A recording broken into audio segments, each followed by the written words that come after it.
जीअं गोर गुलन में गुलाब जो गुल ईअं पहिरियों नंबर आ मुंहिंजो पुनल अल्लाह अल्लाह अल्लाह अल्लाह अल्लाह अल्लाह अल्लाह अल्लाह अल्लाह अल्लाह अल्लाह रहे तो भी अव्हां खे न यादि किसो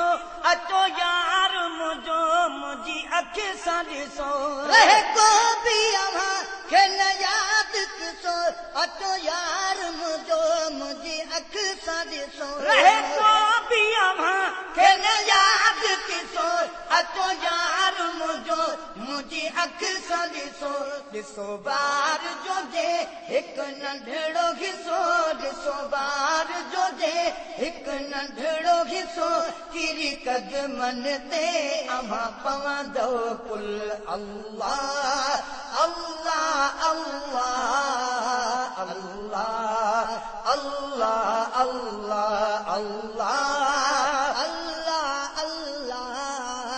अल्लाह अल्लाह अल्लाह जीअं मारी खे हो मलीर मिठो जीअं पीरनि में दस्तगीर मिठो जीअं मारीअ खे हो मलीर मिठो जीअं पीरनि में दस्तगीर मिठो जीअं मारी खे हो मलीर मिठो जीअं पीरनि में दस्तगीर मिठो जीअं खाजनि में खंड खीर मिठो जीअं खाजनि में खंड खीर मिठो तीअं मुंहिंजे कान आ मुंहिंजो मिठल अल्लाह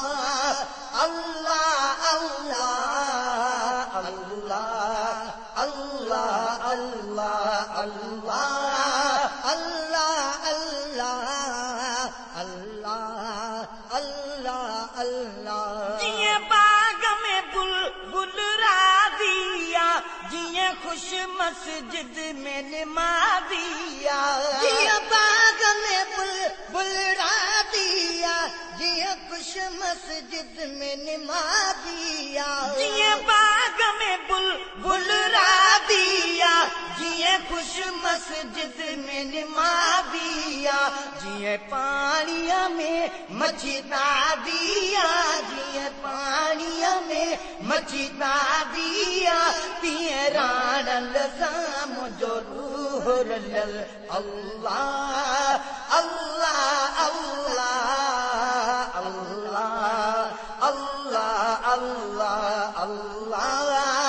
अल्लाह अल्लाह अल्लाह अल्लाह जीअं ठहंदो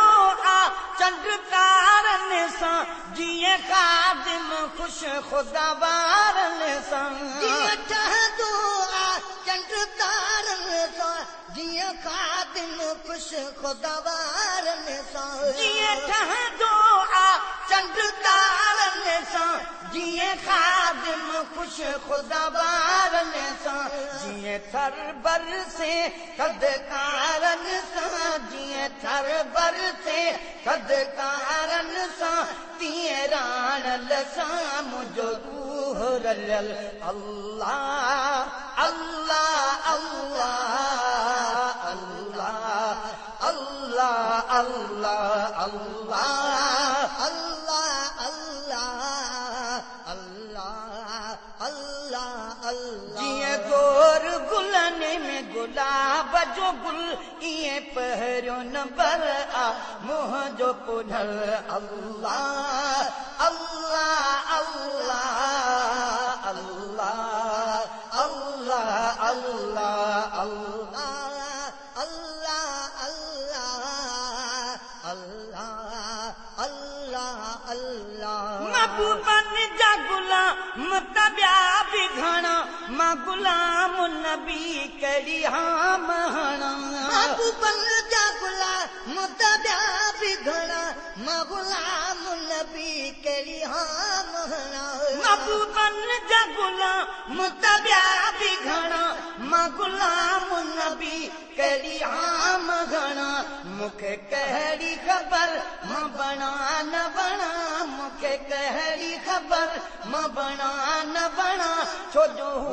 आका मुंहिंजी आन कमुल अल्लाह अल्लाह अल्लाह अल्लाह अल्लाह अल्लाह अल्लाह अल्लाह अल्लाह अल्लाह अल्लाह जीअं ज़ोर गुलनि में गुलाब जो गुल ईअं पहिरियों नंबर आ मुंहिंजो कुनल अल्लाह अल्लाह अल्लाह अल्लाह अल्लाह अल्लाह अल्लाह अल्लाह अल्लाह अल्लाह अल्लाह अल्लाह